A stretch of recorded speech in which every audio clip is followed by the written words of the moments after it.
पूरे बिहार के लिए 1 घंटा के अंदर सबसे पहले ये फर्जी शराबबंदी का कानून हटा देंगे। दूसरा काम सभी 60 बरस से ज्यादा उम्र के महिला पुरुष को, दिव्यांगों को, विधवाओं को 2000 रुपया पेंशन मिलने लगेगा। जी नमस्कार, मैं मुकेश मुन्ना बांका जिले की महत्वपूर्ण खबरों के साथ यूट्यूब के हमारे बांका न्यूज चैनल में आपका स्वागत है। बिहार बदलाव यात्रा के दौरान प्रशांत किशोर ने बेलहर में कहा कि सरकार बनने पर जनस्वराज सबसे पहले 4 काम करेगी। बिहार बदलाव यात्रा के दौरान जनस्वराज के सूत्रधार प्रशांत किशोर ने बांका जिले के बेलहर स्थित झामा मैदान में आज शुक्रवार को एक महती जनसभा को संबोधित करते हुए लोगों से बड़े बड़े वादे किए। उन्होंने कहा कि जनस्वराज की सरकार बनने पर जनस्वराज सबसे पहले 4 काम करेंगे। पहला, 1 घंटे में शराबबंदी कानून को खत्म करेंगे। दूसरा, बुजुर्गों के लिए 2000 रुपये मासिक पेंशन। तीसरा, पलायन रोको विभाग बनाकर युवाओं को बिहार में रोजगार देंगे। और चौथा, गरीब बच्चों को प्राइवेट स्कूल में मुफ्त शिक्षा दिया जाएगा। पीके ने मोदी, नीतीश और लालू पर जोरदार हमला करते हुए कहा कि इस बार लूटने वाले नेताओं का चेहरा देखकर नहीं, इस बार बच्चों का चेहरा देखकर वोट कीजिए। उन्होंने कहा कि अपने बच्चों के लिए वोट दें। छठ पर्व के बाद युवाओं का बिहार में ही 12,000 रुपये तक का रोजगार और बच्चों को प्राइवेट स्कूल में मुफ्त शिक्षा देंगे। पीके ने कहा कि मोदी का चेहरा देखकर वोट दिया तो चाय वाला प्रधानमंत्री बन गया। नीतीश का चेहरा देखकर वोट दिया तो वैद का लड़का 20 साल से शासन कर रहा है। लालू का चेहरा देखकर वोट दिया तो भैंस चराने वाला 30 साल से राजा बना हुआ है। लेकिन आपने अभी तक अपने बच्चों का चेहरा देखकर वोट नहीं दिया। इस बार नेताओं का चेहरा देखकर वोट नहीं करें, इस बार अपने बच्चों के लिए वोट करें। इस बार बच्चों की शिक्षा एवं रोजगार के लिए वोट करें और जनता का राज स्थापित करें। पीके ने कहा कि 60 साल से अधिक उम्र के हर पुरुष और महिला को 2000 रुपये मासिक पेंशन दी जाएगी। उन्होंने कहा कि 15 साल से कम उम्र के बच्चों को निजी स्कूल में पढ़ाएं और उनकी फीस सरकार भरेगी ताकि गरीब के बच्चे इंग्लिश मीडियम स्कूल में पढ़ सकें। उन्होंने कहा कि इस साल बिहार की बदहाली की आखिरी दीपावली और छठ होगी। छठ के बाद बेलहर या बांका के युवाओं को 10-12 हजार रुपये की मजदूरी करने के लिए घर परिवार छोड़कर नहीं जाना पड़ेगा।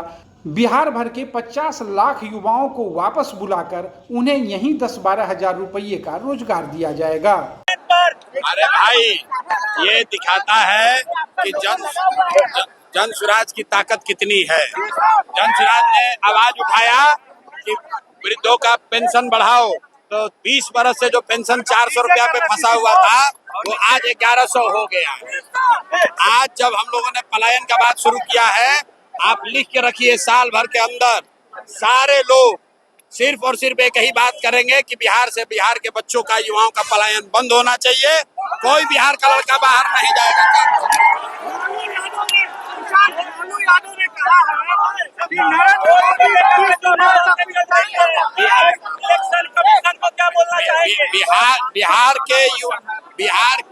बिहार के युवाओं से ज्यादा ताकत किसी भी नेता का नहीं है।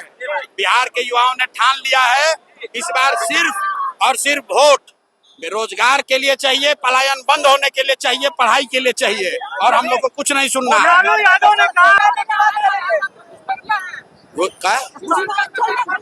अगर घुसपैठिया है, अगर मोदी जी कह रहे हैं कि घुसपैठिया है, तो 14 बरस से देश में शासन कौन चला रहा है? बॉर्डर का नियंत्रण किसके पास है? होम मिनिस्टर अमित शाह है कि नहीं है? बिहार में सरकार किसका है? तो अगर घुसपैठिया आया है तो इसका दोषी कौन है? इसका दोषी मोदी जी है, अमित शाह है, भाजपा और नीतीश कुमार है। किशोर आती है तो बांका के लिए सबसे पहला काम क्या करेगी? बांका के लिए कुछ करे न करे, पूरे बिहार के लिए 1 घंटा के अंदर सबसे पहले ये फर्जी शराबबंदी का कानून हटा देंगे। दूसरा काम सभी 60 बरस से ज्यादा उम्र के महिला पुरुष को, दिव्यांगों को, विधवाओं को 2000 रुपया पेंशन मिलने लगेगा। और 7 दिन के अंदर एक नया विभाग बनाया जाएगा जिसका सिर्फ और सिर्फ काम ये होगा कि जितने युवा रोजगार चाहते हैं बाहर गए हैं उनको बुलाकर यहीं 10 से 12 हजार का रोजगार दिया जाए।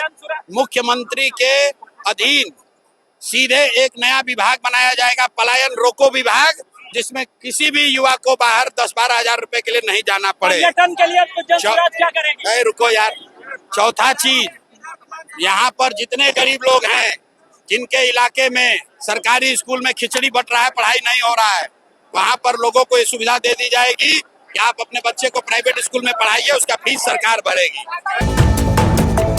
डेली न्यूज के लिए हमारे न्यूज चैनल को सब्सक्राइब एवं लाइक जरूर करें।